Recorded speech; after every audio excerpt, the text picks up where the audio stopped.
could be any street in any town across the world. We are within the walls of the Masonic temple to witness the climax of a strange and sacred ritual performed only a few times a year. These men are not actors performing for our cameras. Counsel was timely and good. They are businessmen and lawyers, citizens and brothers. 21st century Masons acting out a scene that has been played out in exactly the same way at Masonic lodges all over the world since the early 1700s.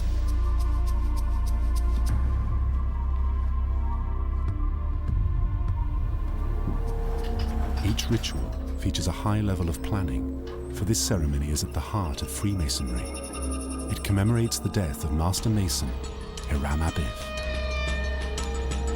Hiram Abiff was the architect of King Solomon's temple in Jerusalem. He was a minor biblical figure, mentioned in a single line of the Book of Chronicles, transformed into the central character of Masonic legend and ritual. Heavenly Father, may a portion of your wisdom be received, enabling me to draw designs upon the trestle board.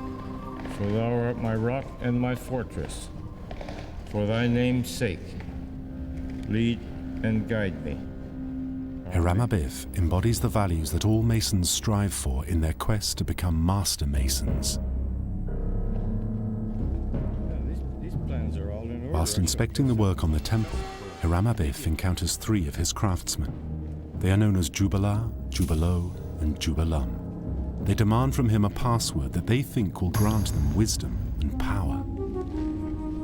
Grand Master Hiram Abiff, I am glad to have met you thus alone. This is an opportunity I have long sought.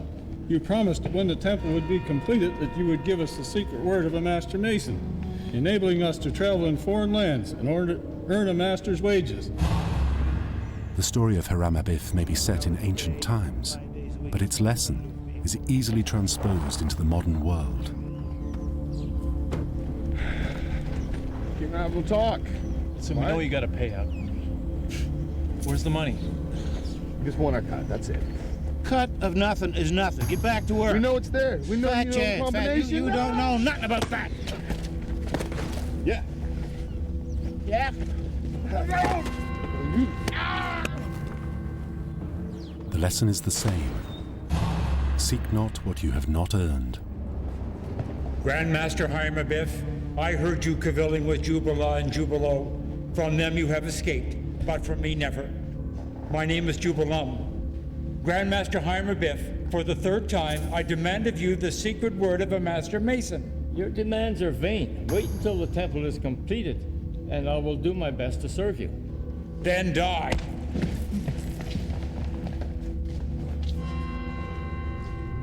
The old man's refusal costs him his life. The three craftsmen, known as ruffians, take their master's body and conceal it beneath rubbish.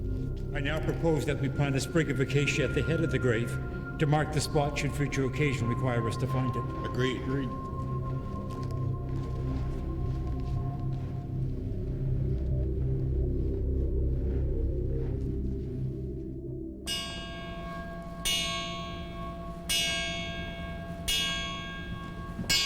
The senior warden calls his workers together and discovers something is amiss. Craftsmen, assemble. Hey, miss. Here. Lead. Here. Jubilah. Jubilah. Jubilah. Joshua. Here. Nathan.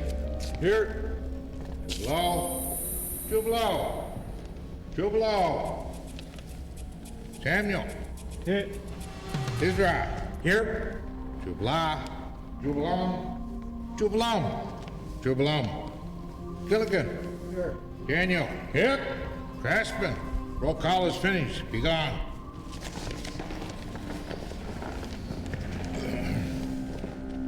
We've arrived at the city. Meanwhile, the ruffians have fled to the port of Joppa to seek their escape. Hail, sire. Is that your boat yonder? Yes, that's my vessel. Ah, we're fortunate. Where are you bound? Ethiopia. When do you sail? Tomorrow. Ah, that is well. We would obtain passage with you. My vessel is full. I want no passengers. But we'll pay you well. What's your price? Well, what if you have? We're weary and would rest. Can we go ashore at once? Yes, come aboard. But hold, where is your pass? Pass? The gold is our pass. We know of no other. Oh, don't you know that King Solomon has issued an edict that none shall leave the realm without his pass? You have no pass. Here's your gold. You now obtain passage on my vessel. What are we going to do now? The site is thrown into chaos as neither the new plans nor the Grand Master Hiram Abiff can be found. Craftsman, Where's what is the cause of this confusion? Why are you not pursuing your labors as usual? Well, there's no designs upon the trestle board, and our Grand Master Hiram Abiff is missing. Well, this is something we're going to have to look into. Return to your quarters and await further orders. Now, according to legend, word reaches King Solomon that his master mason has been murdered. Brother Hiram, King of Tyre, Most excellent King Solomon. what was the cause of all that confusion, and why are the craft not pursuing their labors as usual? The craftsmen report there are no designs upon the trestle board whereby they can pursue their labors, and that Grand Master Hiram Abiff is missing. Grand Master Hiram Abiff is missing. He has been ever punctual in the performance of every duty. I fear an accident has befallen him. Cause strict search to be made in and about the several apartments of the temple and see if he can be found. Craftsmen, assemble. When the craftsmen come before the king, they confess to a startling plot. Most excellent King Solomon, Craftsman, we 12 with 3 others had a conspiracy to obtain the word from most excellent Hiram Abiff. King plotted to kill him, but we recanted on seeing the enormity of the circumstances. But we feel that the other 3 have murdered their Grand Master Hiram Abiff. Craftsman, rise and repair to your labors. Your pardon will depend upon your future conduct. You can be gone.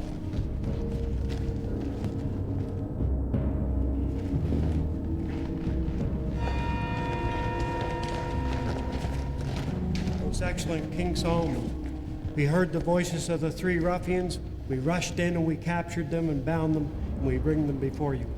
Jubilah, you stand charged with being an accessory to the murder of Grand Master Hiram Abiff. What say you, guilty or not guilty? Guilty. Jubilee, you stand charged with being an accessory to the murder of Grand Master Hiram Abiff. What say you, guilty or not guilty? Guilty. Jubilee,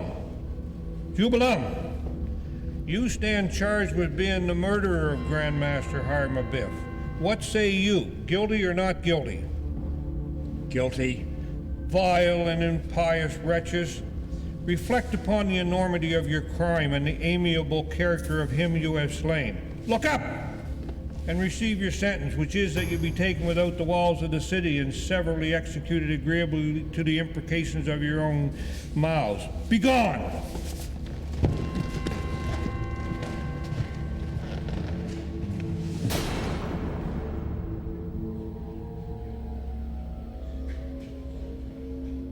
Brother Hiram, King of Tyre, there can be no longer any doubt as to the death of Grand Master Hiram Abiff or to the identity of the body, for this is the jewel that he wore. Alas, I fear the Master's word is lost, for you will remember that it was agreed between yourself, myself, and Grand Master Hiram Abiff that the secret word of a Master Mason would not be given unless we 3 were present and agreed. One of our number is no more. I propose that you assemble the craft and repair with me to the grave for the purposes of raising the body and bringing it up to the temple for a more decent interment. I also propose that the first sign given at arrival at the grave and the first words spoken after the body shall have been raised shall be respectfully the grand hailing sign of distress of a Master Mason, and the word a substitute for that which was lost, until future generations should discover and bring to light the true word. Brother Hiram, King of Tyre, in our present emergency, what should we do? Right. Brethren, let us pray.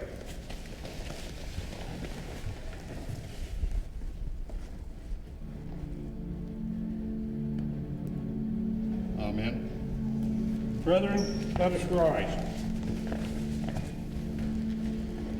Brother Hiram, King of Tyre, your counsel was timely and good. Masons should ever remember that when the strength and wisdom of man fails, there is an inexhaustible supply given to us from above. My mind is now clear. The body shall be raised. So the skin slips. Now King Solomon creates a new word, a word that no Mason at this meeting will pronounce on or off camera. Of all the secrets of Freemasonry, none is as tightly guarded or as seemingly silly to outsiders as a single 3-syllable word, the passkey to the 3rd degree. The secret password is Mahabone, which can be translated as, "Who is the builder?" The word is bestowed in a whisper to the soon-to-be Master Mason, along with a hand grip and stance. Although it is easy to find this secret word online or in a reference book, its true meaning eludes all but those that are initiated into the Masonic mysteries. For Freemasons, the issue is not the word itself, it is the moral lesson of having and keeping the secret, and respect for those who have earned their wisdom.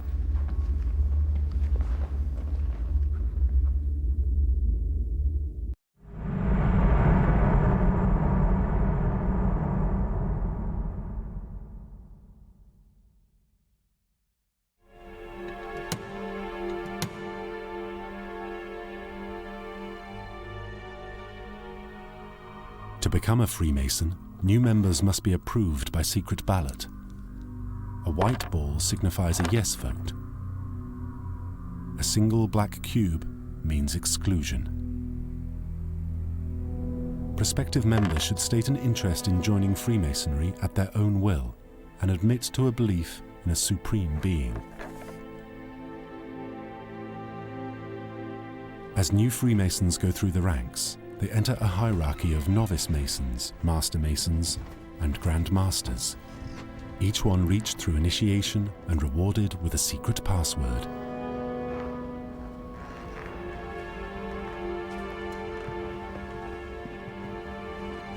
The first degree is centered around mastering emotions and impulses, and the second about gathering knowledge. Merciful Master, I present Brother Davison. The 3rd degree is reached when the candidate brings all these together to become physically purified, mentally sharpened, and intellectually broadened. Go then, my brother, and may the blessings of God accompany you. 3rd degree initiation is based on the legend of Hiram Abiff. In this initiation ceremony, for all new members, the candidate plays the role of Hiram Abiff, the biblical stonemason who was murdered for protecting the secrets of Masonry. The candidate is blindfolded. He is not told what to expect. The fear is very real. The Masons confront him, demanding the secret password of a Master Mason. The candidate's conductor answers on his behalf. Grand Master Hiram Abiff, I am glad to have met you thus alone. Behold, the temple is near completed, and I demand the secret word of a Master Mason. Craftsman, this is neither the time nor the place to give the secret word of a Master Mason. Wait until the temple is completed, and if found worthy, you shall receive it. If not, you cannot. Cannot speak not to me of time nor place. Give me the secret word of a Master Mason. I will not. Will not. Give me the secret word of a Master Mason this instant, or I will take your life. I shall not. Then die. This is a wonderfully powerful ritual, and as the candidate acts out the role of Hiram Abiff, he experiences the most dramatic way of learning what his deepest fears are and what it is like to face his own mortality. Grand Master Hiram Abiff, I demand of you the secret word of a Master Mason. Escape is impossible. Craftsman, why all the violence? You know the secret word of a Master Mason cannot be given except in the presence of Solomon, King of Israel, Hiram, King of Tyre, and myself. Grand Master Hiram Abiff, I demand of you the secret word of a Master Mason, or I will take your life. I shall not. Then die.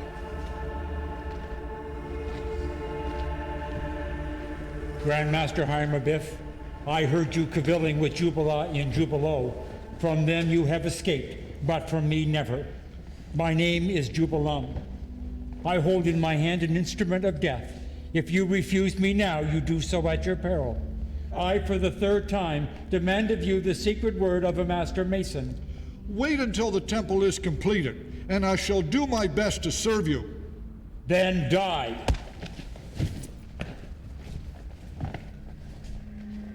The lesson is obvious. The secrets of the Brotherhood are meant to be taken to the grave.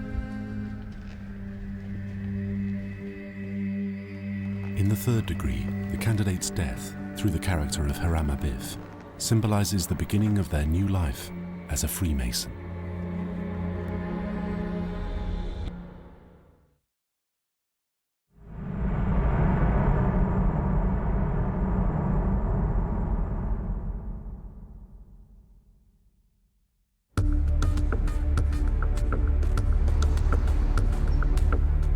From the genteel to the grandiose, the lodge room of Freemasonry holds its own symbolic meanings, hierarchy, and a unique layout which seems bewildering to outsiders. As a sign of their new openness, the Freemasons of Halifax, Nova Scotia, have arranged a special tour of their lodge to demystify and educate. What does it all mean, and what are the roles of each Freemason? How does an actual lodge meeting work?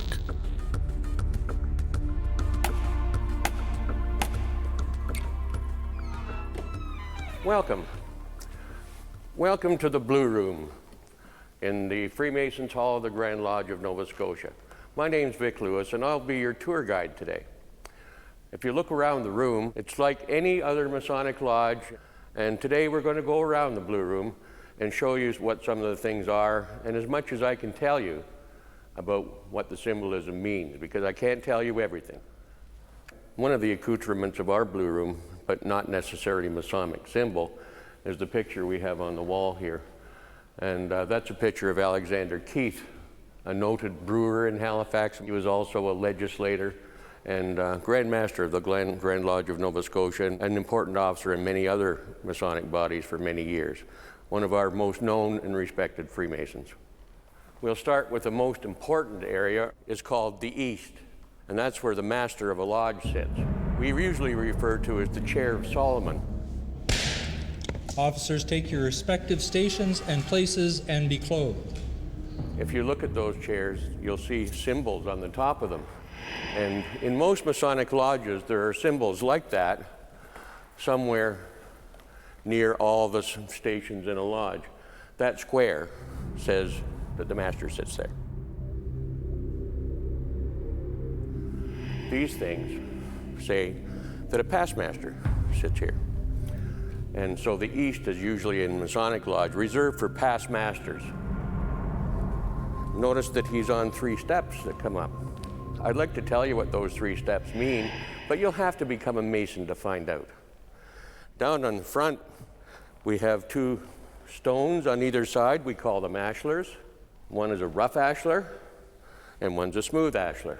The rough ashlar is the way a man comes into Masonry, and a smooth ashlar represents the man after he becomes a Master Mason.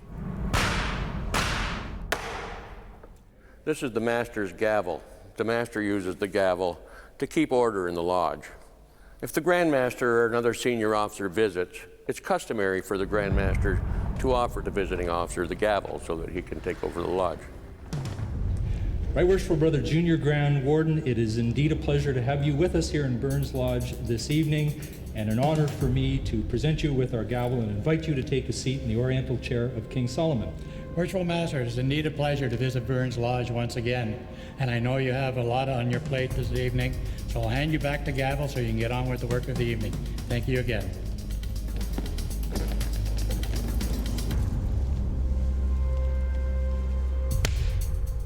Down at the other end of the room, the west, sits the second most senior officer in the lodge, and he's the senior warden. Brother Senior Warden. Worshipful Master. Are all present Master Masons? Worshipful Master, all present are Master Masons. His symbol is on top of his chair, and it's a level. The senior warden, naturally, the master's second in command, and his responsibilities are in the lodge to make sure the master's orders are carried out, and responsible for decorum in the lodge, and basically he would be expected to be the master after the current master gets out of office. This is where the junior warden sits. The worshipful master may receive honor and the crown. His sign over his chair is a plum, and we must be called Freemasons for a reason, and the symbolism that we use all comes from masonry or construction of some kind. The junior warden is now in Masonic lodges today, is more or less the hospitality man in the lodge, and he makes sure that all the people that visit the lodge are comfortable, looks after the social life of the lodge. These are where the stewards of a lodge sit. Their symbol is the horn of plenty. Remember, the junior warden is the hospitality man in the lodge. These are the brothers who help him accomplish that task. The treasurer is one of our senior officers in a Masonic lodge too. Of course, it's pretty obvious what he does. He looks after the money, so he has the keys to the strongbox on his chair. And if you're lucky, it's a guy that knows something about accounting and things like that. On the other side of the worshipful master sits the secretary. And the secretary of the lodge carries out pretty well all the business of the lodge. And in most lodges, he's really the worshipful master's right-hand man. And if you look at his chair, he's got quills on it. These are pens. Brother Senior Deacon. Worshipful Master. Your duties. To carry messages from the Worshipful Master in the east to the Senior Warden in the west, and elsewhere about the lodges he may direct. This is where our senior deacon sits, and if you look at his symbol, it's the dove of peace. And the senior deacon has beside him a staff that he carries around the lodge with him. And these are special staffs for my lodge.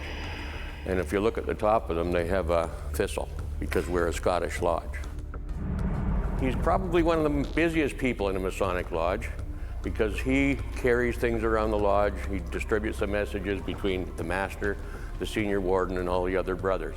He also welcomes people that come to the lodge. So if you come into a Masonic lodge, you're probably met at the door by the senior deacon. He also is responsible for preparing new candidates for initiation and very much responsible for their education. The senior deacon also has a second, and naturally it would be the junior deacon, and his chair is here, and of course he carries the same symbol because he's a deacon. Those are the people that do most of the work in the lodge, but there's a couple of other junior offices. You can see that we have different symbols. This is where the chaplain of a lodge would sit.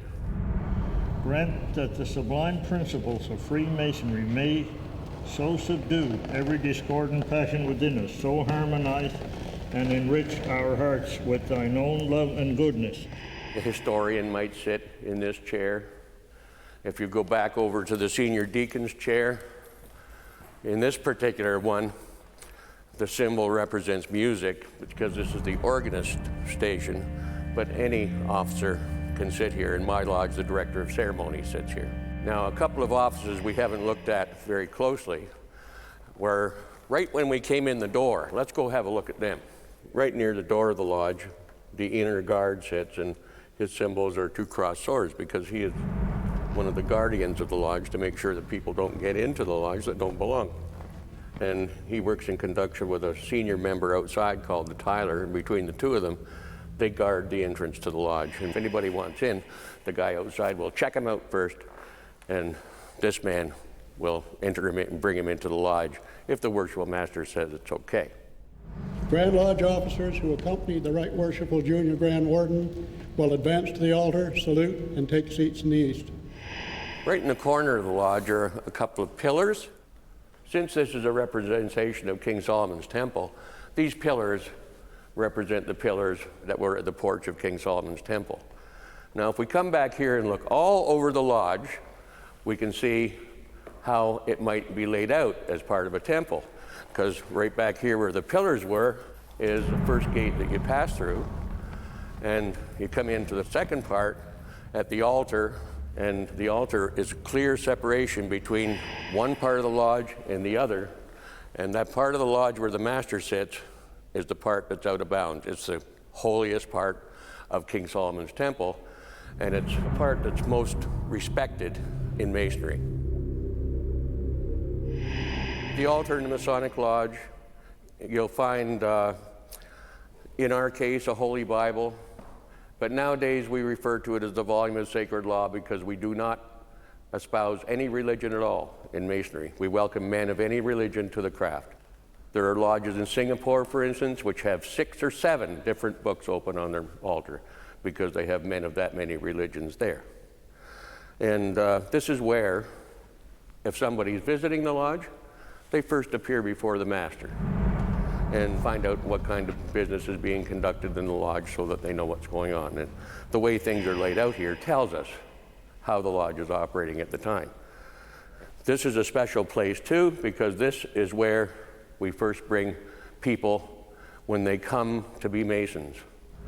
And one of the reasons why we have a holy book is so that we can extract an oath from these men and that they can be sure that the promises they make to all the brothers around the lodge are binding.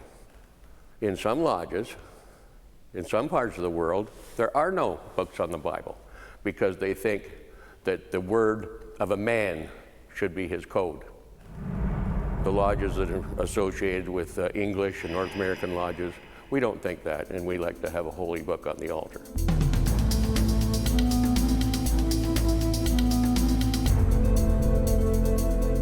A Masonic Lodge is in all its aspects an aid memoir to Masons for the lessons that they learned on their trip to becoming a Master Mason.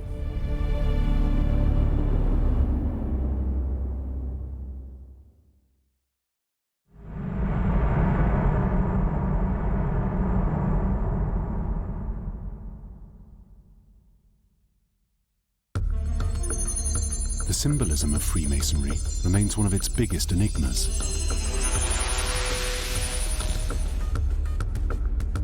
Washington, D.C. is the American headquarters of Scottish Rite Freemasonry.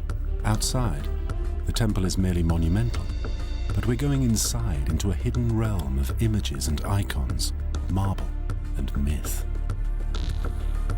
The roots of Freemasonry lie in the operative stonemason's tools, work, and even job titles, none more so than the system of hand grips denoting how qualified and what rank a specific Mason held. Freemasonry uses many symbols. I am Akram Elias, and I am a Freemason. Currently the Senior Grand Warden of the Grand Lodge of Free and Accepted Masons in Washington, D.C. Of course, the one that is most known, and we call it the universal symbol of Freemasonry, is the square and compasses. The compasses are the instrument that help a Mason learn that he is at the center of the creation. And you use the compasses to draw a circle around you, and the idea being that you need to circumscribe your desires. When dealing with others, don't go into extremes. Extremism is bad. Be moderate. The square is a symbol of wisdom because it brings together the concept of equality, equal sides, and rectitude, 90-degree angles. Using wisdom, you can know how large the set of compasses should be in dealing with others. That's the universal symbol of Freemasonry. The trowel, however, is of very special significance because, you know, operative Masons use the trowel to obviously lay the cement, which brings the various stones together and help them bond. In Freemasonry, we look at the trowel as the one instrument that spreads and lays fraternal brotherhood, which is the way through which we can come together as a band of brothers. Respect one another's religion, one another's opinion. That's the idea behind it. So the trowel is essential to brotherhood. In many places, you will find the letter G. And the letter G representing the great geometer, the grand architect of the universe. That is that supreme being, supreme intelligence, whoever, whatever that is, reflecting the diverse beliefs of the brethren. The layout of the lodge room holds great significance. It is the template of the Freemasonic ideal. A lodge room is positioned east-west with three important positions. Starting here in the south, this is where the junior warden sits. We call that the pillar of beauty. Understanding and appreciating beauty is very important because that leads a person to think positively, to be creative in his or her thinking. And from there, we move to the second station, which is located in the west. That pillar is represented by strength, because we need the strength of character in order to stand behind the beauty, stand behind those principles and beliefs that Freemasons espouse, and that is, every man is entitled to be a free man, to think for himself, to act for himself. That right should be defended. And here's the most important station in the lodge, the third pillar in a lodge, and it's situated in the east. This is where the master of the lodge sits, and his symbol is the square. It is considered the pillar of wisdom. Again, wisdom is the ability to balance rectitude and equality. That is, to provide the equal opportunity and make sure there is equal treatment offered to everyone. The balancing of the two make the square, and that is the symbol of wisdom in Freemasonry. Central to the furniture of a lodge is the altar. On it, you will find in an operating lodge the volume of the sacred law. It is reference to whatever holy books that the members of the lodge believe in. You notice there are what we call three lesser lights. When the candidate is being initiated, it is dark. And when he sees those three lesser lights, help him see what is here. The volume of the sacred law and the universal symbol of Freemasonry. Numbers and geometric shapes also hold immense meaning in Freemasonry. 3 is of special significance in Freemasonry. As you saw, there are 3 positions, 3 pillars in the lodge, 3 lesser lights. Esoterically, it represents the nature of the human being. We are part physical, part intellect, and part spirit. And this is why often in Freemasonry you see the equilateral triangle in symbolism, because it's 3 equal sides to represent that. And that gives you a hint about what the significance of the 3 degrees are. It isn't just the surroundings of the lodge room. Even the clothes Freemasons wear are laden with symbolism. The first thing that I put on is the apron. The apron is the badge of a Mason. A Mason cannot be accepted into a lodge if he's not wearing an apron when the lodge is at labor. In many lodges, the apron is decorated with emblems denoting their ranks and role. Apprentice Masons wear a plain white apron. Now, in our Grand Lodge, the free and accepted Masons in Washington, D.C., the apron of a Grand Lodge officer is still a white apron. The white apron is the apron given to the entered apprentice. It is white, symbol of innocence, and it is to remind ourselves that no matter how high up in grade, and in degrees we get, we're always apprentices. We're always still learning. This around my neck is called the collar, and it has a jewel. The jewel represents my office, and this jewel is the level, which is an operative tool used by operative Masons, obviously, to level their work when they're working the stone. For Masons, for Freemasons, it has a philosophical meaning to remind us that we should meet on the level, no matter what our socio-economic background is, no matter what religion we believe in, no matter what we do professionally.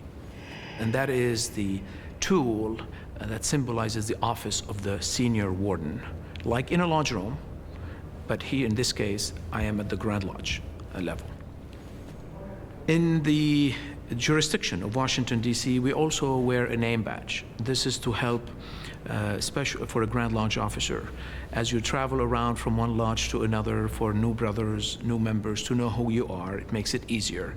So basically, it has the name on it. It says Grand Lodge, of the District of Columbia. And then the gloves. Gloves are an ancient tradition, for Freemasons. The idea behind it is that you're covering your hands. Everybody becomes equal. People may be wearing different jewelry, nice diamond rings. That disappears. Basically, you're wearing gloves. Now, not every lodge room still adhere to that. In some lodges, everybody is expected to wear their gloves. In other lodges, officers must be in gloves. And in some other lodges, everyone in the lodge room must wear the gloves. All of the symbols of Freemasonry work towards a common goal: to remind and inspire Freemasons to carry on with their good work and to strive for a balance of beauty, strength, and wisdom, both inside and out.